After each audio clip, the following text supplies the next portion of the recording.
Reshat Arbana, nderi i kombit dhe një nga ikonat e kinemas dhe teatrit shqiptar, festoi 85 vjetorin e lindjes. Rotary Club Albania organizoi një ceremoni nderimi ku mori pjesë edhe CEO i Sigal Insurance Group, Avni Ponari, për të përcjellur urimet e 2000 punonjësve të kompanisë në 3 shtete të rajonit. Arbana ka qenë zëri, figura dhe portreti i parë i Sigal në reklamat e kompanisë 25 vite më parë, duke mishëruar kujdesin, korrektësinë, besnikërinë dhe fjalën e mbajtur që kompania vazhdon të ofrojë si vlerë klientëve të saj. Nga ajo ditë Reshati u bë pjesë e një shtëpie të madhe, i cili është kryetari i kësaj shtëpie, ka qenë gjithmonë, sepse ai u bë ikonë e kompanisë Sigal, duke përfaqësuar dhe duke qenë me dinjitetin e tij madhështor, jo vetëm në Shqipëri, por në Kosovë dhe në Maqedoni, dhe prania e tij në takime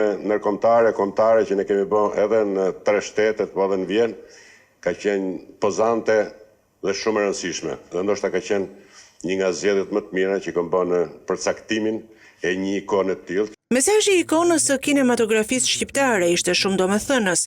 Ai predikoi për rëndësinë e dashurisë dhe mirëkuptimit paqësor mes shqiptarëve. E ta duam më shumë njëri tjetrin. Ti flasim për gjëra të bukura se u lodh me kronika të zeza, ku diun ta duam të dashurojmë njëri tjetrin. Lumë e gje kaloj me gojë të ëmbël e me zemër të bardhë. Reshat Arbana mbetet një zë, një figurë dhe një zemër e madhe e kombit, një jetë e tërë art dhe dinjitet që do të frymëzohej brez pas brezi. Sigal Insurance Group mbetet e vendosur ta ruajë dhe përcojë këtë model për kushtime.